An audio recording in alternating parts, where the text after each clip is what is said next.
طاقية السلطان الترند الجديد. ما ينفعش يبقى فيه ترند طالع وانا ما جربوش. عايزه اقول لكم حقيقي تستحق التجربه. ميكس كده ما بين الكيكه والمعجنات، ما تفهميش هي ايه بالظبط، بس فعلا طعمها يجنن. عايزه اقول لك بابسط تكاليف هتعمليها وهتطلعي الشكل ده، مش معقده خالص، بسيطه جدا، وكمان مكوناتها موجوده في كل بيت. شايفين الجمال والحلاوه؟ عايزه اقول لكم بجد اختراع، يعني بسم الله ما شاء الله، طعمها مختلف جدا وجميله جدا، تقدري تعمليها وتقدميها لضيوفك، هينبهروا بيها جدا. شايفين بسم الله ما شاء الله؟ عايزه اقول لكم حقيقي كانت طريه وهشه جدا جدا، وطعمها كان في منتهى الجمال. يلا نبدا بسم الله ونصلي على الرسول ونشوف قد ايه الطريقه سهله وبسيطه. اول حاجه هجيب عندي فولا اللي هعجن فيها بالشكل ده كده. هنزل فيها بنص كوبايه من الميه الدافيه، ونص كوبايه من الحليب الدافي، وربع كوبايه من الزيت، بياض بيضه.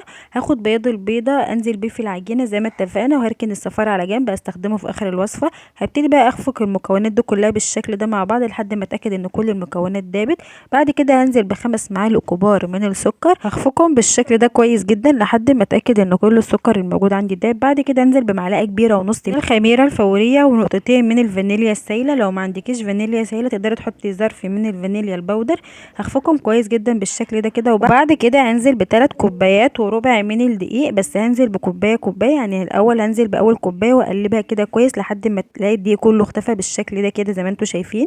بعد كده هنزل بتاني كوبايه وبرده هقلبها كويس جدا بالشكل ده اهو.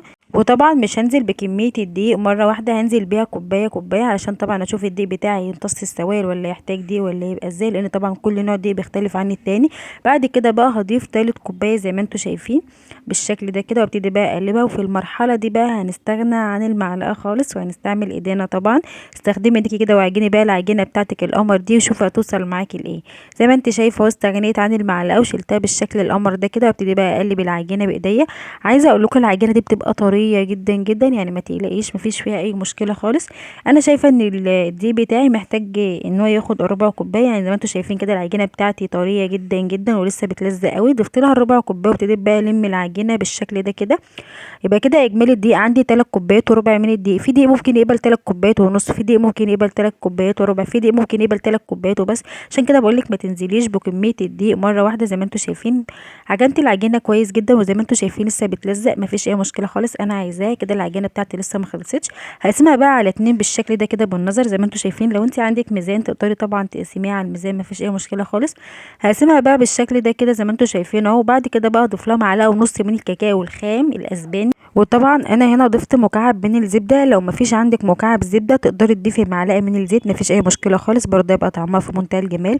طبعا بما ان ضفت معلقه ونص كبيره من الكاكاو، علشان الكاكاو يتعجن مع العجينه بتاعتي ويختلط بيها كويس جدا لازم ماده سائله زي ما انتم شايفين كده. عشان كده ضفت معلقه الزبده منها طعم للعجينه، وفي نفس الوقت تساعد ان الكاكاو يختلط في العجينه بالشكل ده كده. وعجنتها بالشكل ده زي ما انتم شايفين. وبعد كده بقى هغطيها بستريتش رول ترتاح حوالي نص ساعه. بعد كده بقى هجيب بقيه العجينه اللي لسه فاضله عندي وهضيف لها برده مكعب من الزبده بالشكل ده كده والمها زي ما انتم شايفين. وعايزه اقول لكم في 5 دقايق كانت تحفه. هغطيها بستريتش رول وتستريح. هسيب العجينه دي والعجينه دي يخمروا حوالي نص ساعه بالشكل ده كده زي ما انتم شايفين اهو. بعد ما سبتها ارتاحت زي ما انتم شايفين بسم الله ما شاء الله قد ايه العجينه بتاعتي خمرانه، هرش رشه صغيره من الدقيق كده، تعفيره صغيره على الرخام، وابتدي بقى افرد العجينه بتاعتي بالشكل ده كده. عايزه اقول لكم ان العجينه قد ايه خمرانه ومرتاحه، عشان كده مساعداني في الفرد زي ما انتم شايفين اهو.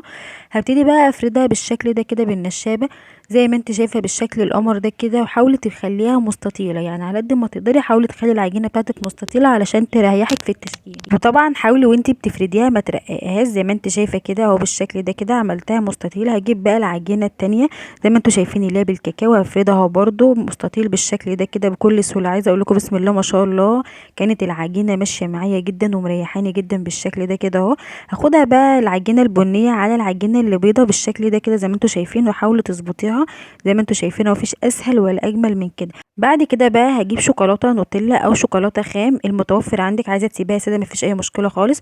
وهحشي قلب العجينه بالشكل ده كده زي ما انتم شايفين. وهبتدي بقى اخد نصها رول، لفيتها كده رول نص العجينه بس، والنص التاني بقى اخده كده بالسكينه شرايط اهو زي ما انتم شايفين بسم الله ما شاء الله.